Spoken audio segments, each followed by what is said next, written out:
আসসালামু আলাইকুম। এটিএন বাংলা সংবাদে সবাইকে স্বাগত জানাচ্ছি। আমি নাইম ফাথু মুবিন। শুরুতে বিআরবি কেবল সংবাদ শিরোনাম। এনসিপি ও এলডিপিকে নিয়ে জামায়াতের নেতৃত্বে 10 দলীয় জোট। সংবাদ সম্মেলনে ডাক্তার শফিকুর রহমান। দলের সংখ্যাগরিষ্ঠ সদস্যের সম্মতিতে জামায়াতের সাথে জোট। নাহিদ ইসলাম। প্রথমবারের মতো চেয়ারপারসনের গুলশান কার্যালয়ে অফিস করলেন বিএনপির ভারপ্রাপ্ত চেয়ারম্যান।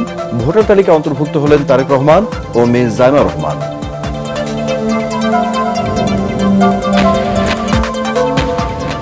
বগুড়া 6 ও ঢাকা 17 আসন থেকে নির্বাচন করবেন তারেক রহমান। মনোনয়নপত্র সংগ্রহ জমাদানের সময়সীমা শেষ হচ্ছে কাল।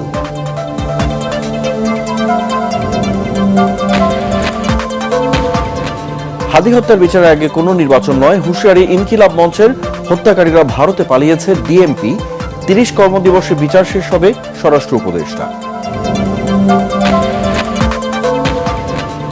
এবং দেশের 26তম প্রধান বিচারপতি জুবায়ের রহমান চৌধুরী শপথ বাক্য পড়ান রাষ্ট্রপতি। উপস্থিত ছিলেন প্রধান উপদেষ্টা।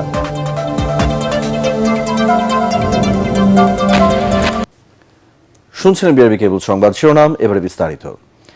এনসিপি ও এলডিপিকে নিয়ে আত্মপ্রকাশ হল জামায়াতের নেতৃত্বে 10 দলীয় নির্বাচনী সমঝোতার জোট। জাতীয় প্রেস ক্লাবের সংবাদ সম্মেলনে জামায়াতে ইসলামের আমির ডাক্তার শফিকুর রহমান এই জোটের ঘোষণা দেন। তিনি জানান, দলগুলোর মধ্যে আসন সমঝোতা প্রায় শেষ পর্যায়ে হলেও চূড়ান্ত হবে মনোনয়ন দাখিলের পরপরই। যদিও সংবাদ সম্মেলনে এনসিপির কেউ উপস্থিত ছিলেন না। বিস্তারিত জানাচ্ছেন ইকরামুল হক সায়েম। নানা আলোচনা সমালোচনা ছাপিয়ে অবশেষে জামাতের নেতৃত্বাধীন জোটেই যুক্ত হল গণ অভ্যুত্থানের মধ্য দিয়ে গড়ে ওঠা দল জাতীয় নাগরিক পার্টি এনসিপি। সাথে যুক্ত হল বিএনপি থেকে বের হওয়া কর্নেল অলি আহমদের নেতৃত্বাধীন এলডিপিও। জাতীয় প্রেস ক্লাবে জরুরি সংবাদ সম্মেলনে 10 দলীয় জোটের ঘোষণা দেন জামায়াতের আমির ডাক্তার শফিকুর রহমান। আজকে আরো 2টি দল আমাদের সাথে সম্পৃক্ত হয়েছেন। জনাব কর্নেল অলি আহমদ বীর বিক্রমের নেতৃত্বে এলডিপি এবং এনসিপি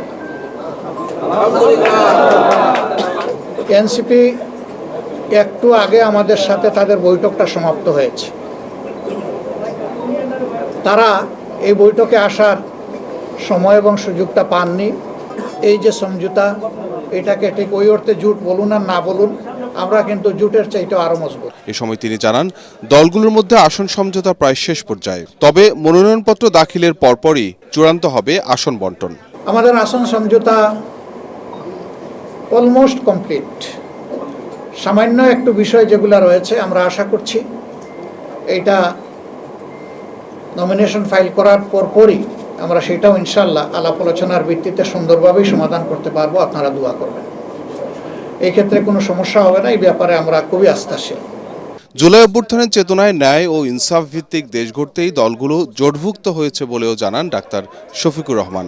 আমরা চাই নির্বাচনের যে তারিখ ঘোষণা হয়েছে তার কোনো হেরফের না হয়ে এই তারিখেই নির্বাচনটা অনুষ্ঠিত হবে।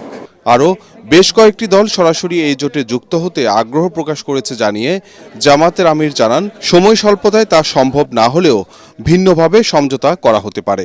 যেহেতু 2টা দল একেবারে শেষ পর্যায়ে এসে আমাদের সাথে তারা মিলিত হয়েছেন, আরও অনেকগুলা দল তারা আগ্রহী ছিলেন, বাট এই প্রক্রিয়ায় এই মুহূর্তে এখানে সম্পৃক্ত করা আমাদের জন্য খুবই দুরূহ হয়ে গেছে। অনেকের আগ্রহ থাকা সত্ত্বেও আমরা সেভাবে তাদেরকে সম্পৃক্ত করতে পারছি না। আমরা তাদের কাছে দুঃখ প্রকাশ করছি, কিন্তু জাতীয় জীবনে ইনশাল্লাহ আমরা তাদের সাথে একসাথে কাজ করব। ইকরামুল হক সায়েম, এটিএন বাংলা, ঢাকা।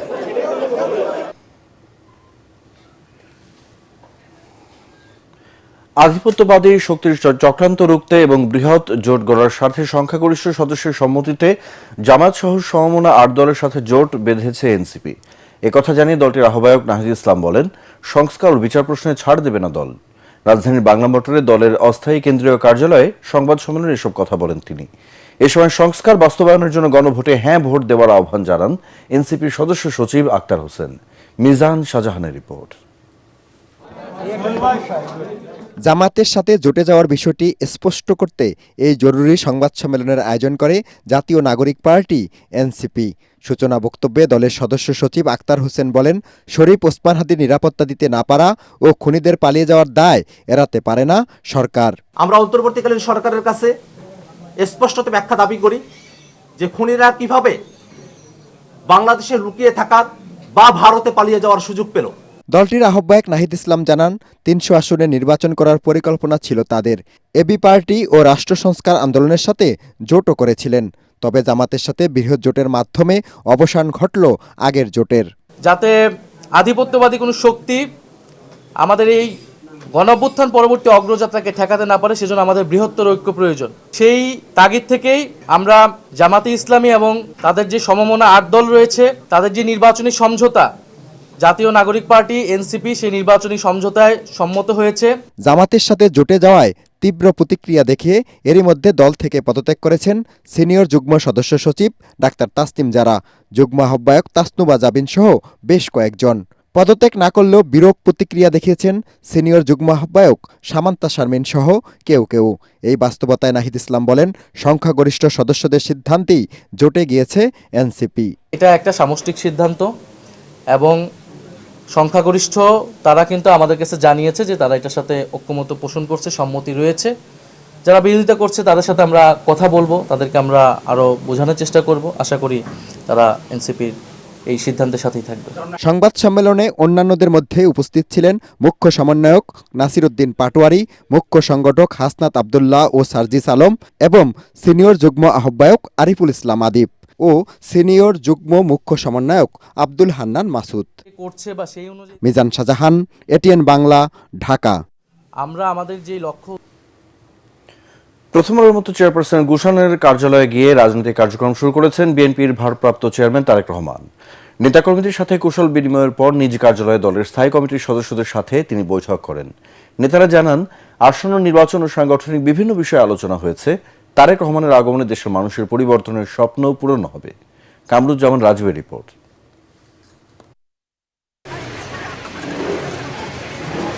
গুলশান অ্যাভিনিউয়ের বাসা থেকে দুপুর 1:40 চেয়ারপারসনের রাজনৈতিক কার্যালয়ে পৌঁছলে উজ্জীবিত নেতাকর্মীরা বরণ করে নেন দলের কাণ্ডারি তারেক রহমানকে।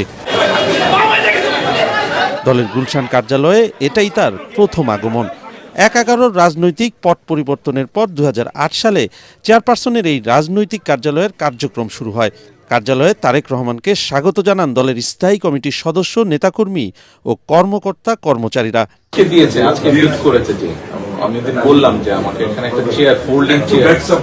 নেতাকর্মীদের সাথে শুভেচ্ছা বিনিময়ের পর কার্যালয়ের দোতলায় নিজের নির্ধারিত কক্ষে গিয়ে বসেন তিনি।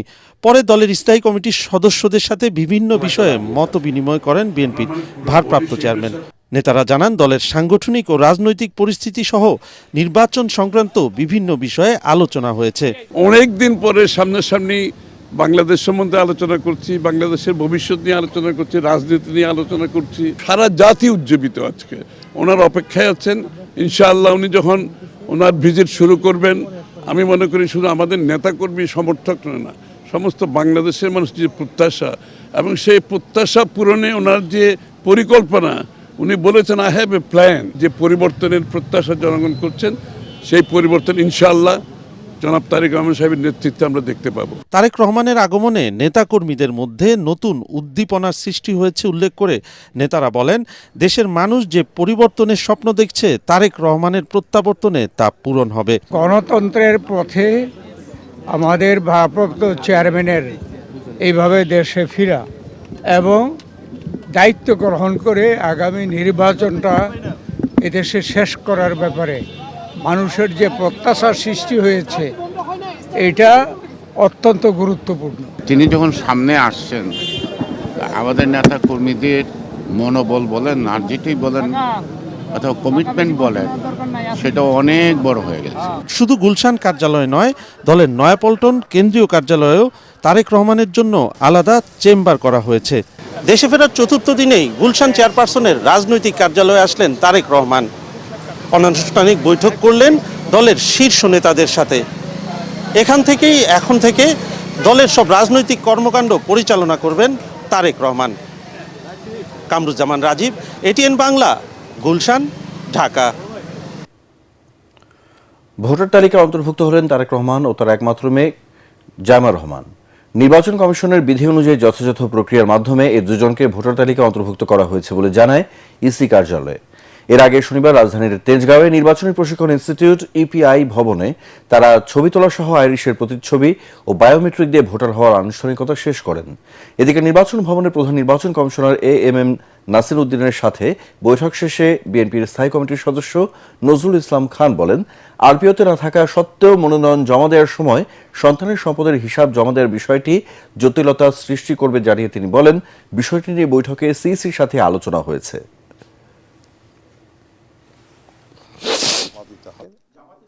শোনা যাচ্ছে যে এনসিপির সঙ্গে জামাতের অ্যালাইন হচ্ছে, জোটবদ্ধ হচ্ছে নির্বাচনে। এই বিষয়ে বিএনপি কিভাবে দেখছে? তাদের এই ভাবনার সঙ্গে দ্বিমত পোষণ করে তাদের অনেক নেতৃবৃন্দ দল ছাড়ার ঘোষণা দিয়েছেন। অর্থাৎ মনে হয় যেন তাদের ঘোষিত আদর্শ বা ঘোষিত ভাবনার সঙ্গে তাদের এই নতুন চিন্তা এটা বোধহয় যাচ্ছে না। আর ঢাকা 17 আসন থেকে মনোনয়নপত্র সংগ্রহ করেছেন বিএনপির ভারপ্রাপ্ত চেয়ারম্যান তারেক রহমান।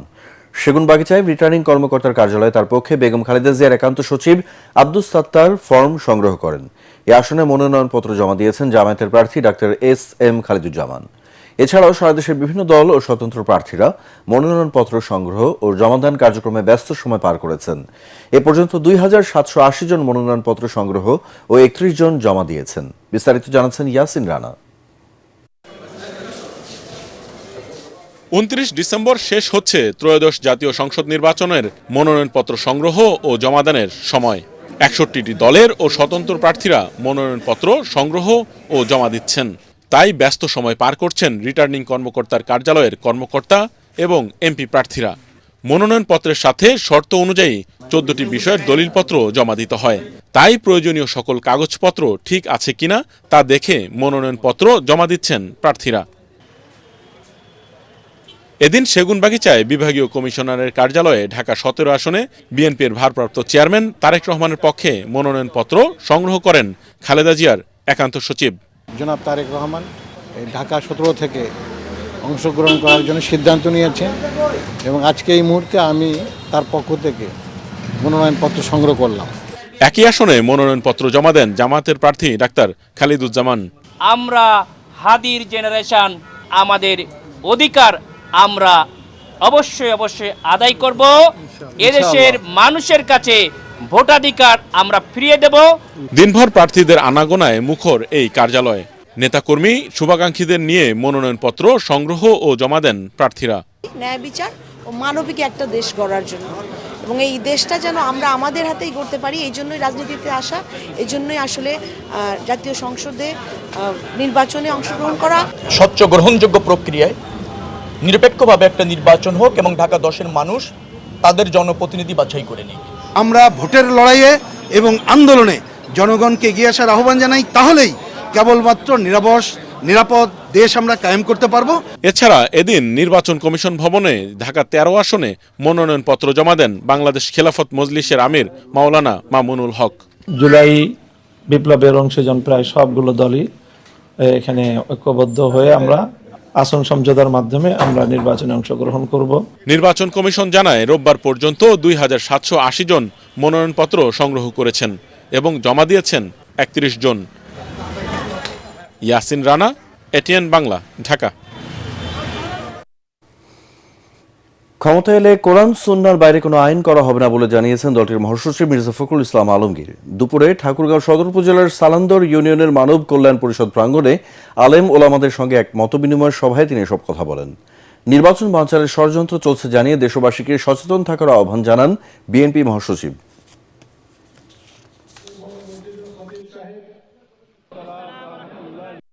ইনশাআল্লাহ আমরা যদি সরকারে যেতে পারি তাহলে অবশ্যই ঠাকুরগাঁওকে পুনরায় চালু করার আমরা ব্যবস্থা করব। আলহামদুলিল্লাহ। আপনারা মেডিকেল কলেজের কথা বলেছেন, আপনি বিশ্ববিদ্যালয়ের কথা বলেছেন, এগুলো তো আমার দাবি, আপনাদের কেন হবে?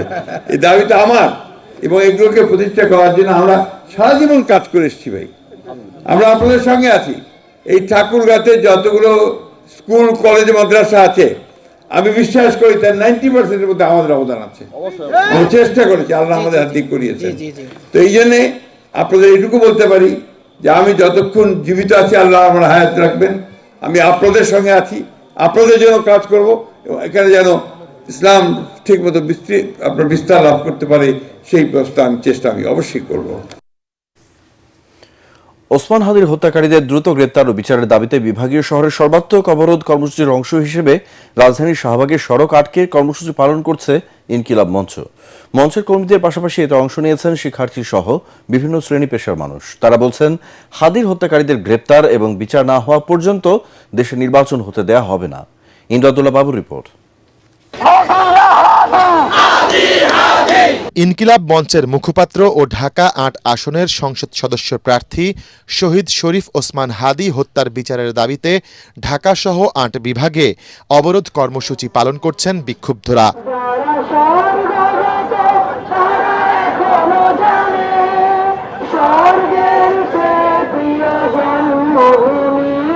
রোববার দুপুরে রাজধানীর শাহবাগে সড়ক অবরোধ করে কর্মসূচি পালন শুরু করেন মঞ্চের কর্মীরা। ধীরে ধীরে এই কর্মসূচিতে যোগ দেন শিক্ষার্থী, ব্যবসায়ী ও চাকুরিজীবী সহ বিভিন্ন শ্রেণী পেশার মানুষ। বন্ধ হয়ে যায় মূল সড়কের যান চলাচল। স্লোগানে স্লোগানে উত্তাল হয়ে ওঠে শাহবাগ।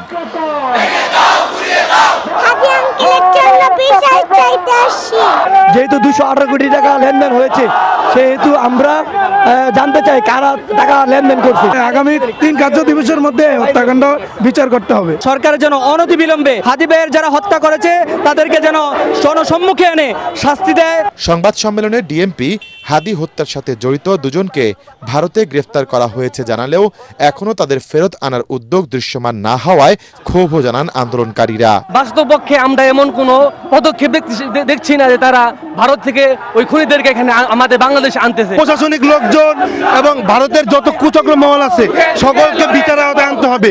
যে পর্যন্ত বিচার না হবে আমরা রাজপথ ছাড়ব না। এ সময় হাদির হত্যাকারী সবাইকে গ্রেফতার এবং দৃষ্টান্তমূলক শাস্তি নিশ্চিতের আগে জাতীয় নির্বাচন হতে দেয়া হবে না বলেও হুঁশিয়ারি দেন বিক্ষুব্ধরা। সুষ্ঠু নির্বাচনের জন্য আগে এরকম বাংলাদেশে একটা জঘন্যতম হত্যাকাণ্ডের বিচার হওয়া উচিত। বিচার না হওয়া অবধি এই নির্বাচন ইনশাআল্লাহ হবে না।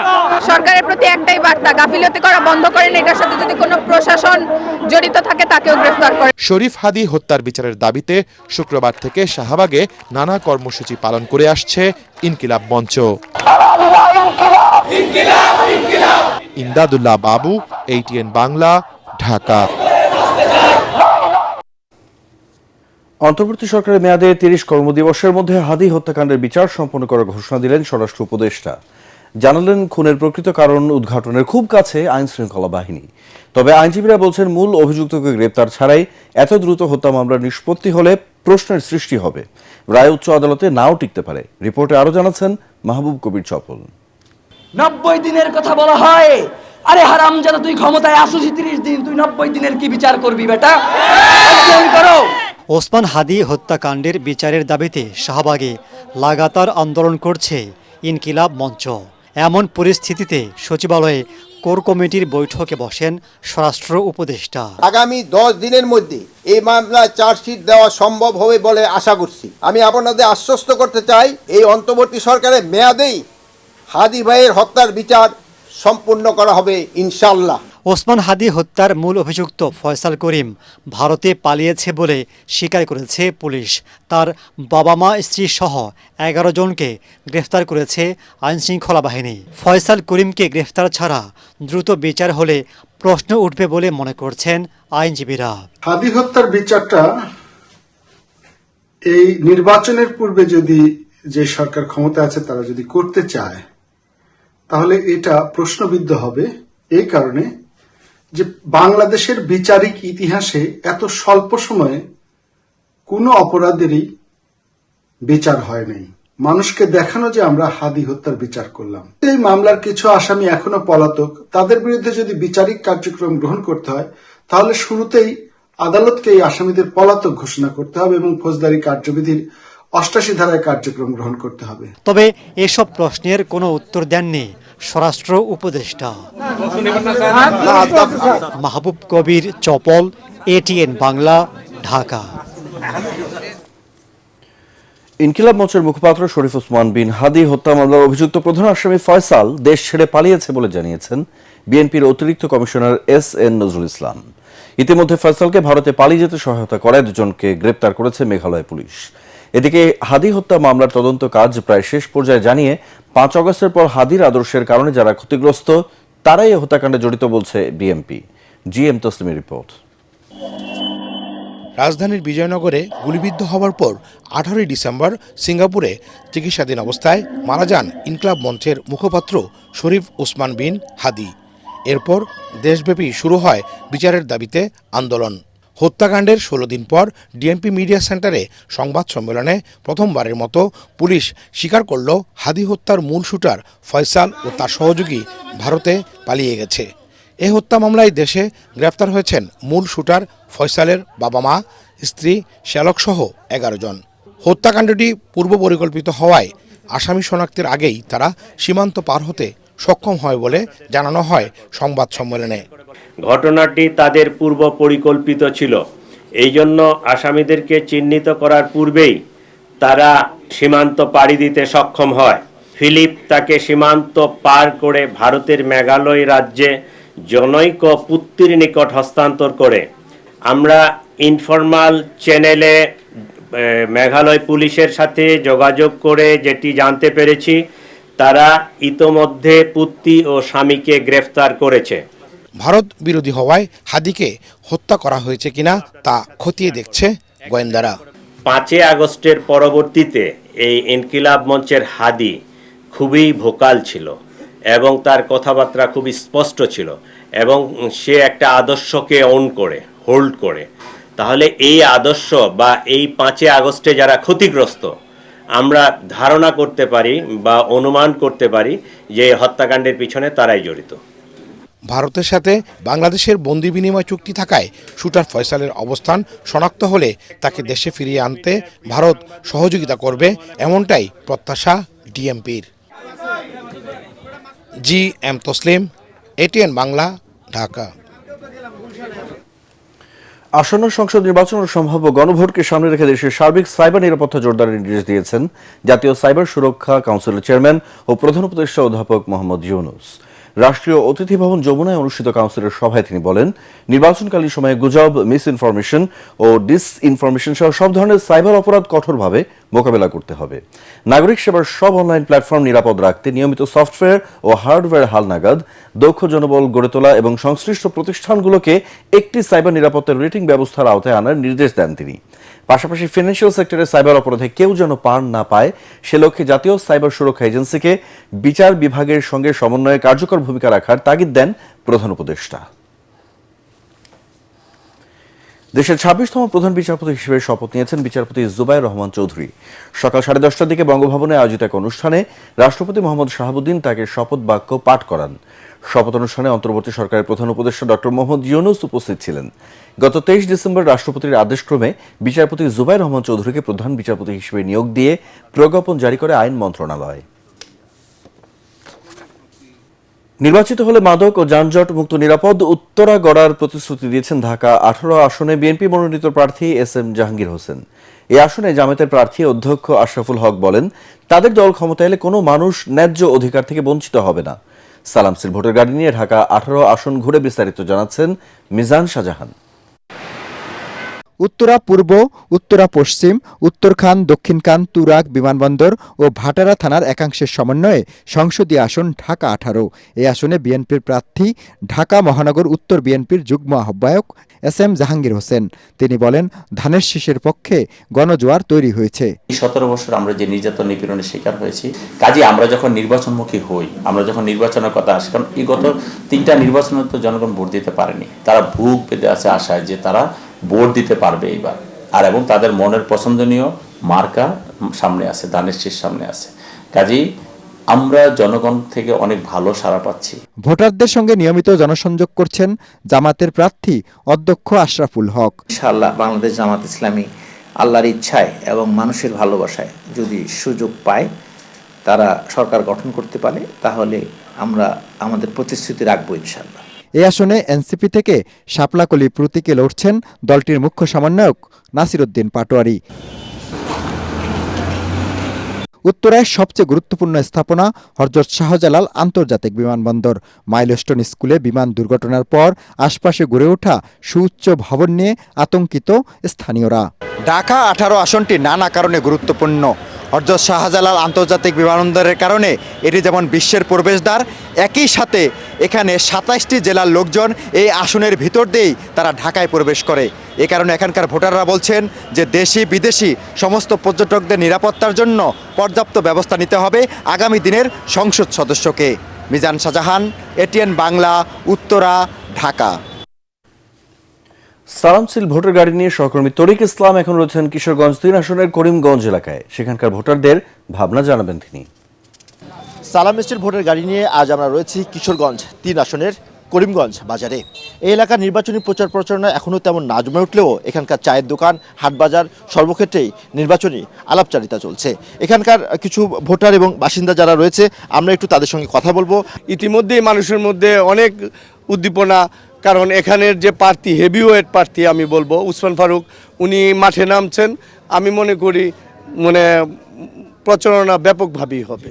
আগামীতে উনি যদি নির্বাচিত হন, আমি মনে করি যে বিগত দিনের থেকেও ইতিহাস রেকর্ড ব্যাক করবে, যে উনি বিপুল পরিমাণ উন্নয়ন করবে মানুষের সাধারণ। ধন্যবাদ আপনাকে। শুনছিলেন এখানকার যারা ভোটার এবং বাসিন্দারা রয়েছেন তারা বলছিলেন আগামী দিনে যেই নির্বাচনে জয়ী হয়ে আসুক যেন এলাকার উন্নয়ন এবং এলাকার মানুষের জীবনমান উন্নয়নে সবসময় পাশে থাকবেন এবং বিশেষ ভূমিকা রাখবেন।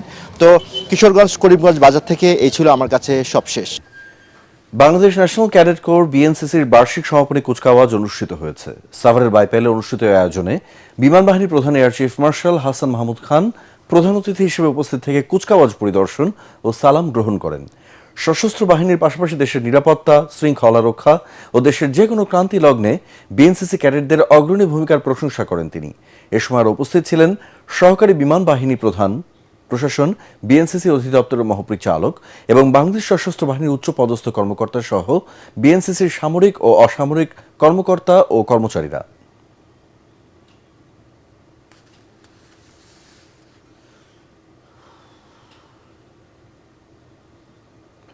আবারও সালাম স্টিল ভোটার গাড়ির খবর। জাতীয় সংসদ নির্বাচনকে সামনে রেখে ফরিদপুর 3 সদর আসনে বইছে নির্বাচনী হাওয়া। ভোটারদের মন জয় করতে প্রার্থীরা ছুটে যাচ্ছেন তাদের কাছে। বিএনপি, জামায়াত সহ স্বতন্ত্র প্রার্থীরা চালাচ্ছেন অনানুষ্ঠানিক প্রচারণা।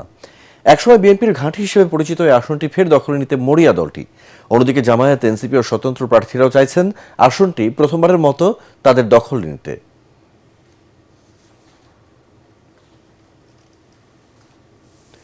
সালামশীল ভোটার গাড়ি নিয়ে ব্রাহ্মণবাড়িয়া 4 আসনে আছেন সহকর্মী ইশাক সুমন। সেখান থেকে জানাচ্ছেন নির্বাচনের হালচাল। সালাম স্টিল ভোটার গাড়ি নিয়ে আমরা এই মুহূর্তে আছি ব্রাহ্মণবাড়িয়া জেলার সীমান্তবর্তী উপজেলা কসবা এবং আখড়াই। এই দুটি উপজেলা নিয়ে ব্রাহ্মণবাড়িয়া 4 আসন। বিএনপির 2 জন প্রার্থী থেকে একজন প্রত্যাহার করবেন এবং আরেকজন থাকবেন। পাশাপাশি আমরা তথ্য পেয়েছি যে ভোটারদের সাথে কথা বলে যে বিএনপির একজন প্রার্থী এবং জামাত ইসলামের যিনি প্রার্থী আতর রহমান, ওনার সাথেই মূলত এই ইলেকশনে প্রতিদ্বন্দ্বিতা হবে। এবং ভোটাররা যে বিষয়টি আমাদেরকে অবগত করেছেন যে আগামী দিন যেই প্রার্থী এলাকার উন্নয়নে এবং ভোটারদের সুখে দুঃখে পাশে থাকবেন তাদেরকেই তারা ভোট দেবেন এবং আগামী দিন এই অঞ্চলের উন্নয়ন যেই প্রার্থী করবেন তার পাশেই ওনারা থাকবেন। এই ছিল সালাম স্টিল ভোটার গাড়ি থেকে ব্রাহ্মণবাড়িয়া জেলার আখড়া থেকে আমার কাছে সর্বশেষ। এবারে পূবাল ব্যাংক বাণিজ্য সংবাদ।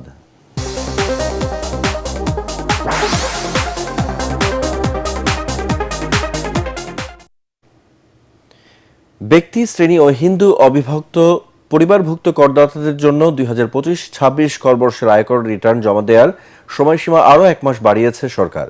জাতীয় রাজস্ব বোর্ডের এক আদেশে জানানো হয়, রিটার্ন জমা দেওয়ার শেষ সময় 31 ডিসেম্বর থেকে বাড়িয়ে 2026 সালের 31 জানুয়ারি পর্যন্ত করা হয়েছে। এর আগে করদাতাদের বিভিন্ন সমস্যার কথা বিবেচনা করে এনবিআর রিটার্ন জমার সময়সীমা 30 নভেম্বর থেকে বাড়িয়ে 31 ডিসেম্বর পর্যন্ত করেছিল। বেশি সংখ্যক করদাতাকে রিটার্ন জমা দেওয়ার সুযোগ করে দেওয়া এবং তাদের উপর চাপ কমানো সহ আবারও এই সময় বাড়ানো হয়েছে। এবারে সন্ধানী লাইফ ইন্স্যুরেন্স আন্তর্জাতিক সংবাদ।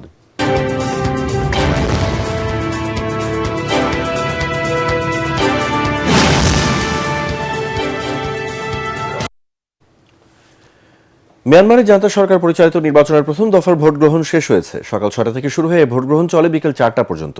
প্রথম ধাপে রাজধানীর নেপিদো, ইয়াঙ্গুন এবং মান্দালয় সহ জান্তা নিয়ন্ত্রিত প্রধান শহরগুলোতে ভোট গ্রহণ হয়। এরপর আগামী 11 এবং 25 জানুয়ারি আরও দুই দফায় ভোট অনুষ্ঠিত হবে। রাজধানীর নেপিদোতে নিজের ভোটদান শেষে সাংবাদিকদের কাছে জান্তা প্রধান মিং অং হ্লাইং দাবি করেন জাতীয় নির্বাচন অবাধ ও সুষ্ঠু হচ্ছে। এদিকে বার্তা সংস্থা এএফপি জানায় 2021 সালে সামরিক অভ্যুত্থানের মাধ্যমে অং সান সুচির গণতান্ত্রিক সরকারকে হটিয়ে ক্ষমতা দখলের প্রায় 5 বছর পর মিয়ানমারে জাতীয় নির্বাচন অনুষ্ঠিত হচ্ছে। এই ভোটকে গণতন্ত্র পর্যবেক্ষকরা সামরিক শাসনকে পুনর্নামকরণের একটি চক্রান্ত হিসেবে বর্ণনা করেছেন।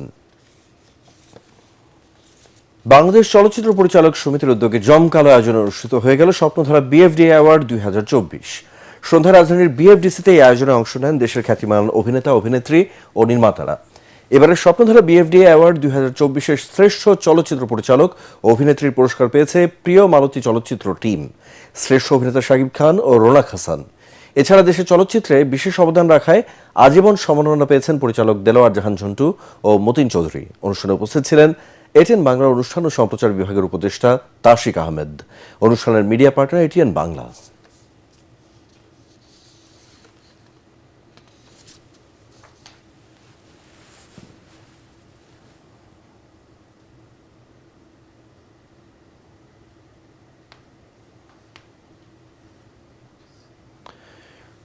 জমকালো আয়োজনে অনুষ্ঠিত হল দিয়ামনি ই কমিউনিকেশন আইকনিক স্টার অ্যাওয়ার্ড 2025। রাজধানীর কাকরাইল আইডিইবি ভবন মিলনায়তনে আয়োজিত অনুষ্ঠানে এবছরের উদ্যোক্তা, ব্র্যান্ড প্রমোটর, চলচ্চিত্র টেলিভিশন জগতের সংস্কৃতি কর্মীদের এ সম্মাননা প্রদান করা হয়। আজীবন সম্মাননা পান কিংবদন্তি অভিনেত্রী আনোয়ারা বেগম, কণ্ঠশিল্পী রফিকুল আলম ও আবিদা সুলতানা।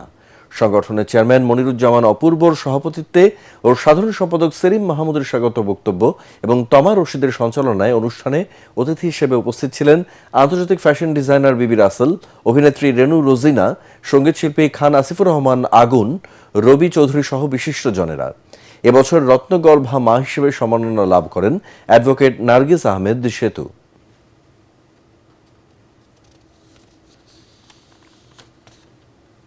এবারে খেলার খবর।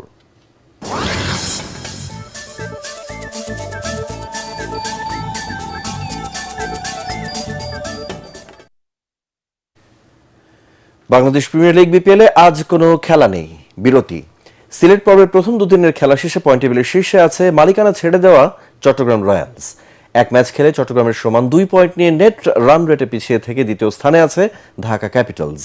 2টি করে ম্যাচ খেলেছে সিলেট, রাজশাহী ও নোয়াখালী। একটি জয় ও একটি পরাজয়ে সিলেট আছে পয়েন্ট তালিকার 3য় স্থানে, আর এক জয় নিয়ে রাজশাহী আছে তালিকার 4 নম্বরে। এদিকে প্রথম 2 ম্যাচ খেলে একটিতেও জিততে পারেনি নোয়াখালী, তবে সিলেটের প্রথম দুদিনে একটি ম্যাচও খেলেনি রংপুর রাইডার্স। আগামীকাল বিপিএল ক্রিকেটের 2টি ম্যাচ হবে। দুপুর 1টায় দিনের প্রথম ম্যাচে চট্টগ্রামের মুখোমুখি হবে রংপুর, আর সন্ধ্যা 6টায় নোয়াখালী এক্সপ্রেসের প্রতিপক্ষ রাজশাহী ওয়ারিয়ার্স। শেষ করার আগে বিআরবি কেবল সংবাদ শিরোনামগুলো এক নজরে আরেকবার। এনসিপি ও এলডিপিকে নিয়ে জামায়াতের নেতৃত্বে 10 দলীয় জোট সংবাদ সম্মেলনে ডাক্তার শফিকুর রহমান। দলের সংখ্যাগরিষ্ঠ সদস্যের সম্মতিতে জামায়াতের সাথে জোট নাহিদ ইসলাম। প্রথমবারের মতো চেয়ারপারসনের গুলশান কার্যালয়ে অফিস করলেন বিএনপির ভারপ্রাপ্ত চেয়ারম্যান। ভোটার তালিকায় অন্তর্ভুক্ত হলেন তারেক রহমান ও মে জায়মা রহমান।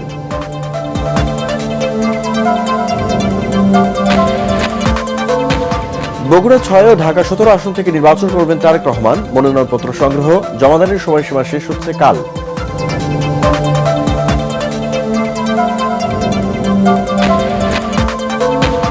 হাদি হত্যার বিচারের আগে কোনো নির্বাচন নয়, হুঁশিয়ারি ইনকিলাব মঞ্চের। হত্যাকারীরা ভারতে পালিয়েছে, ডিএমপি। 30 কর্মদিবসে বিচার শেষ হবে, স্বরাষ্ট্র উপদেষ্টা।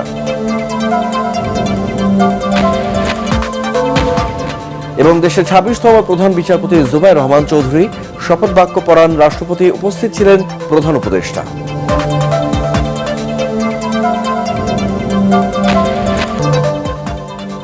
পরবর্তী সংবাদ দেখার আমন্ত্রণ জানিয়ে এখনকার মতো শেষ করছি। এটিএন বাংলার সংবাদ ইউটিউবে দেখতে ব্রাউজ করুন youtube/ATN Bangla News।